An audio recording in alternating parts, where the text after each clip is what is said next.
talking, I don't sweat that. If they don't trust me either, I respect that. But she need down the ride, oh I bet that. Ooh, I slide for my people, don't forget that. Don't forget that, don't forget that. Ooh, I slide for my people, don't forget that. Don't forget that, don't forget that. Ooh, I slide for my people, don't forget that.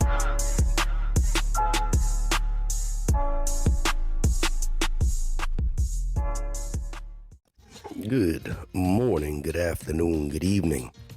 My name is JH. How y'all doing, Postal family? Is everybody good? Is everybody cool? Everybody clean? Are you crisp? Are you feeling irie today? Let's talk. Postmaster gets in trouble.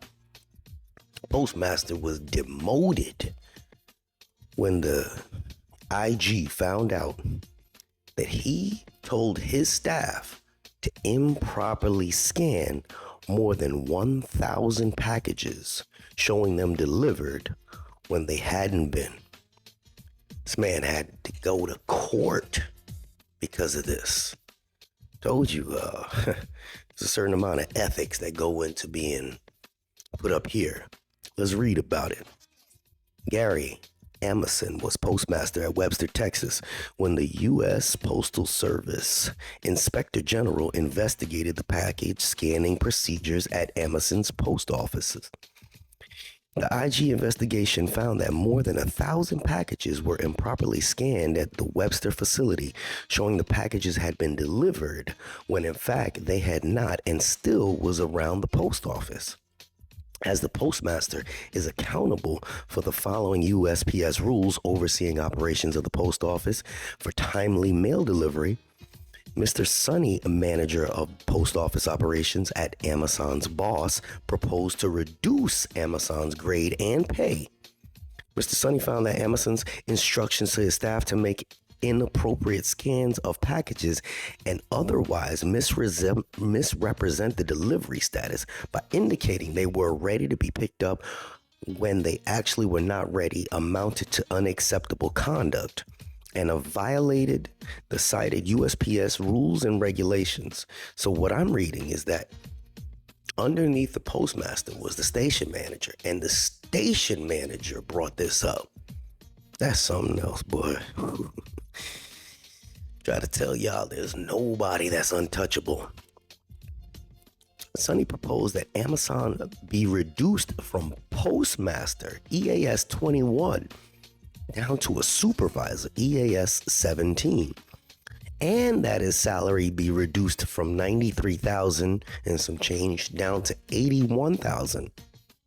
The deciding official sustained the proposal and reduced Amazon's grade and pay.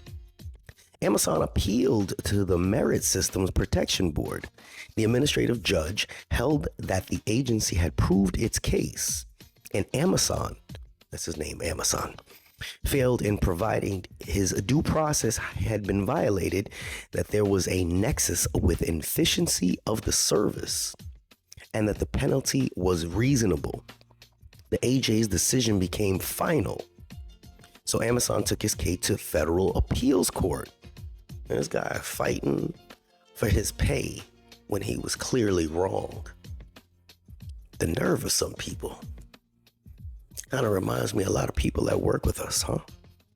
I need my job, man. I don't know why they fired me. I know I ain't show up in 3 weeks. But so, the entitlement is amazing.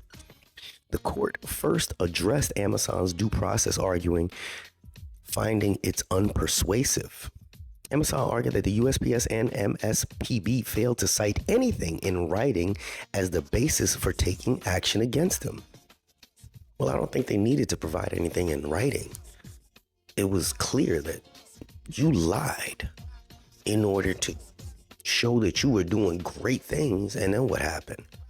You probably got bonuses for that, right? So technically you were stealing. I told y'all a story how they were telling my daughter to continue, like everybody was punching out at 6 o'clock so that they wouldn't go over into night differential pay.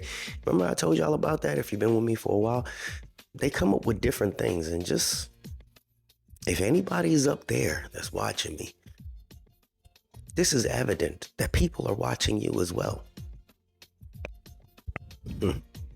On the contrary, the court pointed to the fact that the agency cited the Employee and Labor Relations Manual of the USPS and delineated several provisions in the manual as basis for the demotion. Of note, the court cited the part of the manual expecting employees to uphold the policies and regulations of the Postal Service, discharge their assigned duties consistently and effectively, and to be honest, reliable, trustworthy, courteous, and of good character and reputation. The court labeled Amazon's instruction to his staff to misrepresent the status of the packages as an action that is inherently dishonest.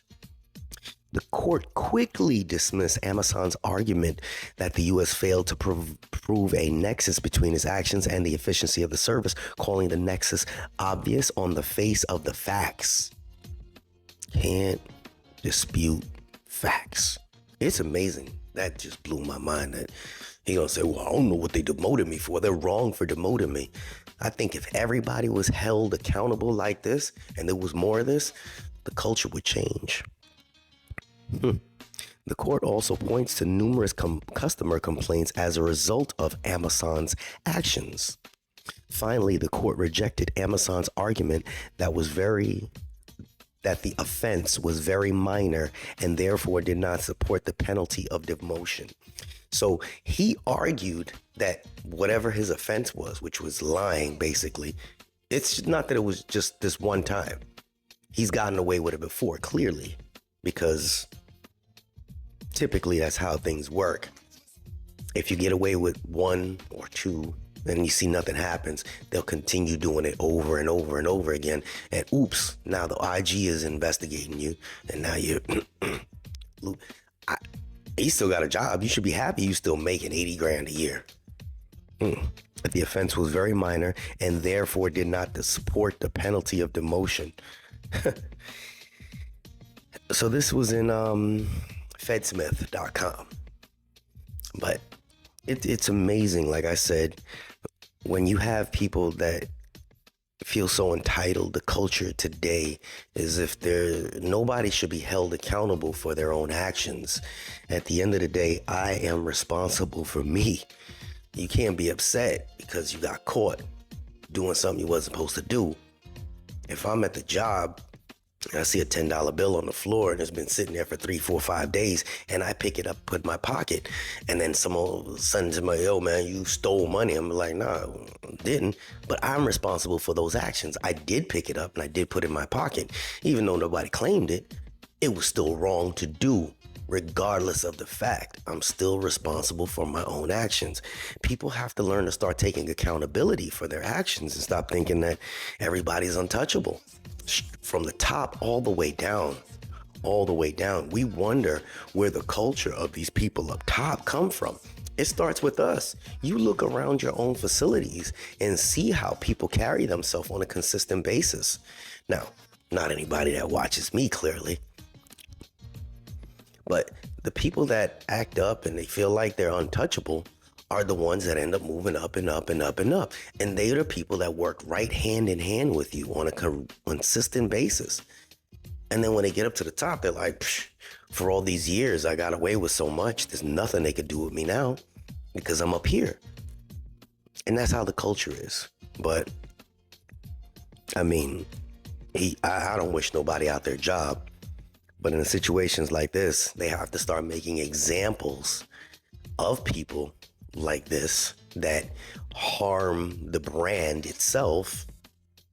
I mean, because it's bad enough we're going through all the foolishness now where they got all the consolidations. But if they consistently harm the brand, willingly harm the brand, knowingly harm the brand for self-benefit, there should be more consequences.